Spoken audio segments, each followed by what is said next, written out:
Since long before Burnaby was named as such, storytelling was an important part of Indigenous communities, as a way to teach, as a way to entertain, as a way to share cultural imperatives. In fact, storytelling continues to be important for all the communities that gather now on these shared Coast Salish territories. It has been said you cannot hate someone whose story you know. We all take birth, live our lives, die, and along the way try to figure out how to be good people.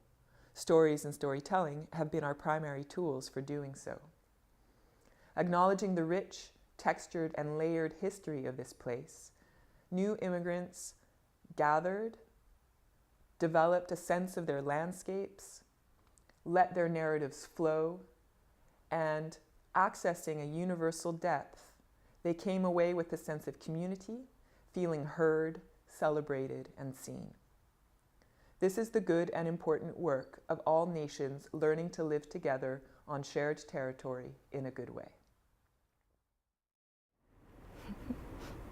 Hi, good afternoon, or good morning to somebody, just wake up. Hi, my name is Emma. I'm going to tell you the story about my husband this time. My husband and we decided to immigrate into Canada because we would like to give a different educational environment to our daughter, Amy. Because in Korea, when kids, now it's different, but back in early 2000, when kids go to high school, their school starts at 7 a.m. in the morning and it finishes at 10 p.m. in the evening. So technically they stayed 15 hours in the classroom.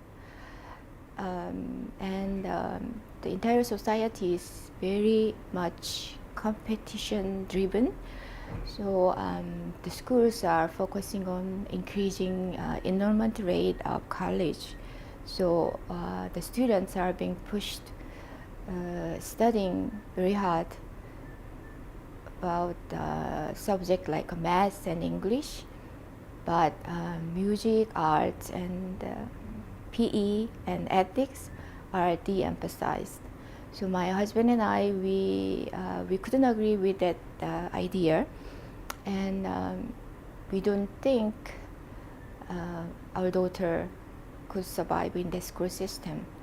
So we decided to move to Canada, and but when our immigration application went through, my daughter and we moved to Canada first, but my husband had to leave behind because we had to support our parents. So in 2009, when he joined us in Burnaby, the first thing he did was registering ELSA course, and also he tried very hard to attend various different kind of seminar. So as a beginner, he got very much information, and based on that information, he registered for the course. I couldn't remember the exact name, but it's kind of logistic associate course at BCIT. So after 3 weeks course finished, he got a chance to work at the retail company. Of course, it's a night shift and then the labor job, but part-time position he can get. So I am very negative thinker, but he's a very positive. But so as a negative thinker, I thought, oh, he could stay a few weeks or a month, because he never done labor job back in Korea or working in night shift. But he was amazing. He works very hard, and then he really enjoyed working there. So every morning he came home, he was very chatty. So he talked about, oh, my coworker from Kenya and Philippines and Taiwan, and so he was keep talking, and then I was listening. Oh, okay, I see. And then next day, he said about different thing, and then, oh, my coworker somebody, and then I forgot his name, and he said, I asked, who is that guy, and then he said, oh, I told you yesterday. So that's every morning our the story while we had our breakfast, and he working very hard. At the same time, he involved all the activities, events organized by the company. So all the sales meetings, quarterly and annually organized.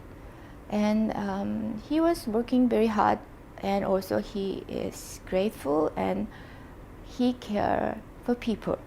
So every morning he gives at least 2 his coworker give a ride.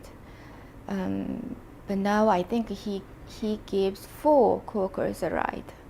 So when he finished at 6:30 in the morning, he came home 7:20, 7:15, but he was always smiling. And last year, when he came home, he said, oh, I had to study landscaping. And I said, as a negative thinker, what? You don't even know the name of the flower, like everybody knows lily and daisy, and also we don't have any plants in our condo. But he said, no, here we live in Canada, this is a perfect place to study landscaping, and the Burnaby is the most greenest city in the world. Okay, so he studied landscaping 101 at Burnaby School Board for 13 weeks, and after that he studied another landscaping 102, another 13 weeks, and that summer he got a chance to work some the landscaping job for just a private person's garden, but also that CEO, he runs several construction sites, so he spent a few weeks during the summer. So after a few weeks passed, we received an envelope from him, like inside there's a checks for him. He opened up, he showed to us the check, and then it was more than a little bit more than $200, not thousand, $200. And he was so excited, and then he took a picture of it, and then my daughter and I, we thought, oh, he gonna laminate it, or he put that into a frame or something, but he didn't. And then he said, oh, let's went out and we had a nice meal. We're gonna have a nice meal. So we went out, and we had a nice dinner together. Also after that, he shopped some landscaping equipment, like walking boots and some shovels, and looks like a scissor to me, but there's a name, different things. But so we spent 3 times more than he earned, but it was very happy moment, happy evening for us. So now there's 2 things been changed. The first one, I become very positive. I still have my wrinkles on my forehead, but I become very positive. And then second thing, we have 3 plants in our condo. So I am in charge of watering them. So that's my story. Thank you for listening.